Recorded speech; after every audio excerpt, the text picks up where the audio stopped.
ഏറ്റവും കൂടുതൽ മത്സരിക്കുന്നത് എന്നോട് തന്നെയാണ്. ചില കാര്യങ്ങള് പെയിൻഫുള്ളി നമുക്ക് മനസ്സിലായാലും മനസ്സിലാവാത്ത പോലെ നിൽക്കേണ്ടി വരും. അനന്തുവിന്റെ മുന്നിൽ ആര് വന്നിട്ട് കള്ളം പറഞ്ഞാലും മനസ്സിലാവാൻ പറ്റും അത് കള്ളാണോ സത്യമാണോ എന്നുള്ളത്. ലീഗൽ വശം എന്തെങ്കിലും അങ്ങനെ വല്ലതും ഉണ്ടോ ചാൻസ് ഉണ്ടോ? ഇന്ത്യയിൽ ഇതുവരെ നിലവിൽ അതിന്റെ റെസ്ട്രിക്ഷൻസ് ഇല്ല, അതുകൊണ്ടാണ് അവരിങ്ങനെ പബ്ലിക്കായിട്ട് ചെയ്യുന്നത്. പക്ഷേ ഞാൻ ഫ്രാൻസിലൊക്കെ ഓൾമോസ്റ്റ് ഞാൻ വിസിറ്റ് ചെയ്ത കുറേ കൺട്രീസിൽ ബാൻഡാണ്. അപ്പോൾ എനിക്ക് പരിചയമുള്ള കുറച്ച് ഫോറിനേഴ്സ് ഉണ്ട് ഇത് ചെയ്യുന്ന ലീഗലി ചെയ്യുന്ന ആൾക്കാർക്ക്. അപ്പോൾ അവരുടെ രാജ്യങ്ങളിൽ അത് ബാൻഡാണ്. പക്ഷെ ചില സ്ഥലങ്ങളിൽ ചില റെപ്യൂട്ടഡ് ആയിട്ടുള്ള ആൾക്കാർക്ക് മാത്രം ചെയ്യാൻ പ്രൊവിഷൻ ഉണ്ട്.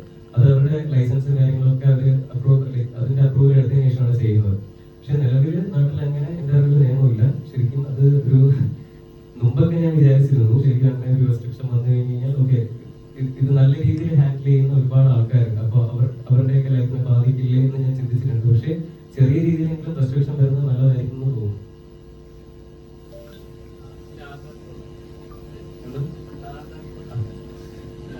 ഇതേപോലൊരു സെറ്റ് ഒക്കെ ചെയ്ത് ഒരു ഫിലിം എക്സ്പീരിയൻസ് കൊടുക്കാന്ന് പറഞ്ഞത് ചെറിയൊരു കാര്യമല്ല. ചെറിയൊരു ഒപ്പൺ ഓഡിയൻസ് അല്ല, ചിലപ്പോൾ ഒരു വലിയൊരു തിയേറ്ററിലുള്ള അത്രയും പേര് സാറ്റിസ്ഫൈ ചെയ്യുന്ന ഒരു പ്രഷർ കൊടുക്കുന്ന ചെറിയൊരു കാര്യമില്ല. അപ്പൊ അതിൽ എത്രത്തോളം പ്രിപ്പറേഷൻസ് വേണ്ടി വന്നിട്ടുണ്ട്? ഇപ്പോൾ കേരളത്തിൽ ഇപ്പോൾ കുറച്ച് ഷോസ് ആയിട്ട് നമ്മൾ ചെയ്തിട്ടുണ്ടാവും. അപ്പൊ എത്രത്തോളം വേണ്ടി വരുന്നുണ്ട്? ഓരോ ടേക്ക് ഓരോ പുതുമയായിരിക്കുമല്ലോ. ഒരു തവണ ചെയ്ത റിപ്പീറ്റേഷൻ വരാതിരിക്കാൻ മാക്സിമം നോക്കില്ല. നമുക്കൊരു പ്രിഫറൻസോ അങ്ങനെ പ്രിഫറൻസ് ഒന്നും ഇല്ലായിരുന്നു. അവിടെ സീറോ എന്നാണ് തുടങ്ങിയത്. ഒരു ചെറിയ മൈനോട്ട് സാധനം പോലും 1-2 വർഷം അങ്ങനെ എടുത്തിട്ടാണ് ഇതിന്റെ വലിയ വന്നത്. ഇനി ഇതിന്റെ ഒരു സാധനം അസംബ്ലി ചെയ്യാനായിട്ട് നമ്മൾ ഓരോ രാജ്യത്തു നിന്ന് കളക്ട് ചെയ്തിട്ടുണ്ട്. കേരളത്തിന്റെ പുറത്തുനിന്ന് അങ്ങനെ ഉള്ളതായിട്ട് കളക്ട് ചെയ്തിട്ടാണ് ഓരോ സാധനം ശുദ്ധി എടുക്കുന്നത്. അപ്പൊ അങ്ങനെ കുറെ വർഷത്തെ എഫേർട്ടാണ് ഇങ്ങനെ സെറ്റ് ചെയ്ത് വരുന്നത്. ഓഗസ്റ്റ് 2 പ്രേക്ഷകർ നൽകാൻ പോകുന്ന ഒരു എക്സ്പീരിയൻസ് എന്തായിരിക്കും? നല്ലൊരു സിനിമ കണ്ട് ഇറങ്ങുന്നവർക്ക് നല്ലൊരു എക്സ്പീരിയൻസ് ആയിരിക്കും. എന്റെ ആർട്ട് ഡയറക്ടർ ഇൻട്രോവേർട്ട് ആണ്.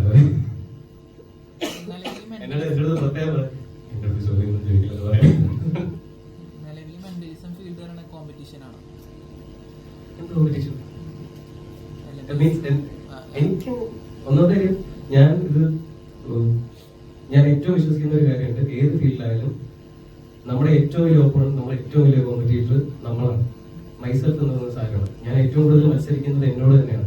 കഴിഞ്ഞ വർഷത്തിനേക്കാളും എത്രമാത്രം ഇംപ്രവൈസേഷൻസ് ആണ് എനിക്ക് വന്നത് മാത്രമേ ഞാൻ നോക്കിയുള്ളൂ. അവരൊന്നും എന്റെ വിഷയമല്ല.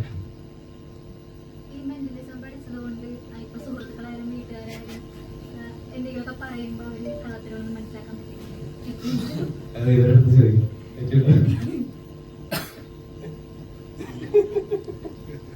എന്താന്ന് വെച്ചാല് ചില കാര്യങ്ങള് പെയിൻഫുള്ളി നമുക്ക് മനസ്സിലായാലും മനസ്സിലാവാത്ത പോലെ നിൽക്കേണ്ടി വരും. അതിന് മെന്റലിസം ഒന്നും പഠിക്കണമെന്നില്ല. ശരിക്കും റിയൽ ലൈഫിൽ നമ്മൾ അങ്ങനെയല്ലേ.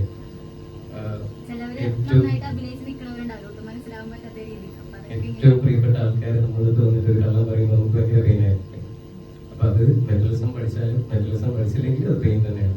അപ്പോൾ അത്രയും പ്രിയപ്പെട്ടവരാണെന്നുണ്ടെങ്കിൽ അവരെ മനസ്സിലാക്കാൻ ശരിക്കും മെന്റലിസം പഠിക്കണമെന്നില്ല.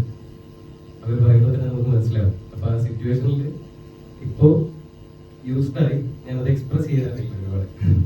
അനന്തുവിന്റെ മുന്നിൽ ആര് വന്നിട്ട് കള്ളം പറഞ്ഞാലും മനസ്സിലാവാൻ പറ്റും അത് കള്ളാണോ സത്യമാണോ എന്നുള്ളത്.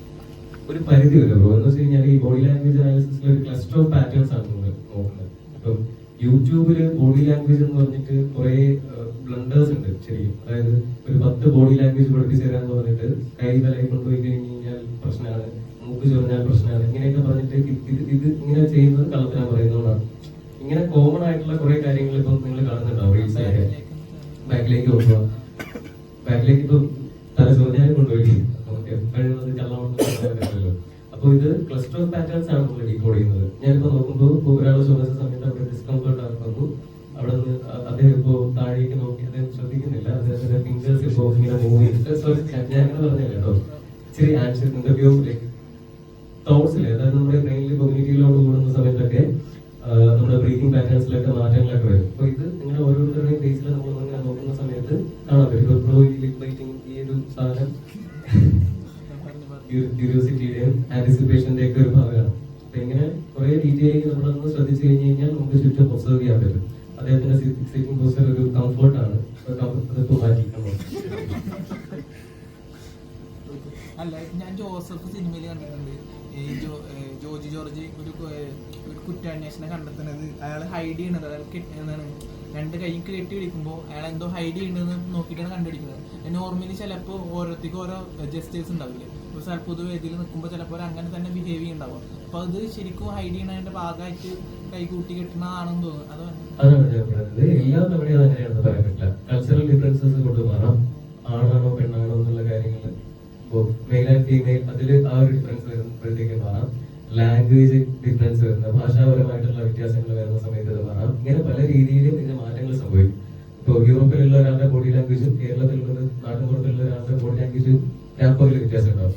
സോ ഇതിന് നമ്മൾ മെയിൻലി ചെയ്യേണ്ടത് എല്ലാ കൾച്ചേഴ്സിലുള്ള ആൾക്കാരെയും നമ്മൾ വാച്ച് ചെയ്യാറുള്ളതാണ്. ഇപ്പോൾ അവിടെ പോകണമെന്നില്ല, യൂട്യൂബിൽ വീഡിയോസ് ഉണ്ടെങ്കിൽ അവരുടെ വാക്കിംഗ്, അവരുടെ ലുക്കും കാര്യങ്ങളും എല്ലാം, അല്ലെങ്കിൽ വാക്കിംഗ് എല്ലാം നോക്കിക്കഴിഞ്ഞാൽ ഒരു പരിധി വരെയൊക്കെ നമുക്ക് മനസ്സിലാവും.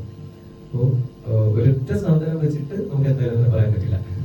ഈ പെണ്ണുങ്ങളെ വളർത്താൻ വേണ്ടിയുള്ള ടിപ്സും ഉണ്ട് മെന്റൽസും കൊണ്ട്.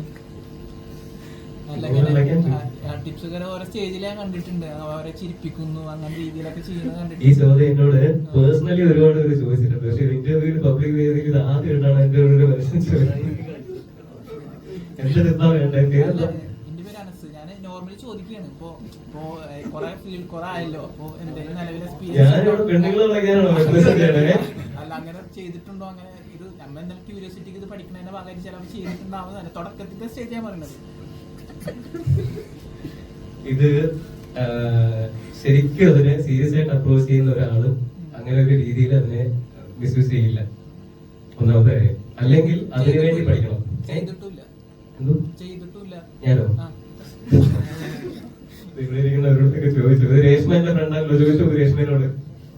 അല്ല, എന്താന്ന് വെച്ച് കഴിഞ്ഞാൽ ഇത് എനിക്ക് ഫ്രണ്ട്സ് സർക്കിൾ ഇപ്പം മെന്റലിസ്റ്റ് എന്നതുപോലെ അനുഭവമായിട്ടിരിക്കുന്ന സമയത്ത് ഞാൻ ഭയങ്കര ടോക്കറ്റീവ് ആണ് ചില സമയം. പക്ഷെ അതേസമയം ഭയങ്കര ഇൻട്രോവേർട്ട് ആയിട്ട് സൈലന്റ് ആയിട്ടും പോകുന്ന സമയമുണ്ട്. പക്ഷെ കംഫർട്ട് സോണിലേക്ക് വരുന്ന സമയത്ത് ആൾക്കാരോട് എനിക്ക് ഒരുപാട് ഇന്ററാക്ട് ചെയ്യാൻ എനിക്ക് ഇഷ്ടമാണ്.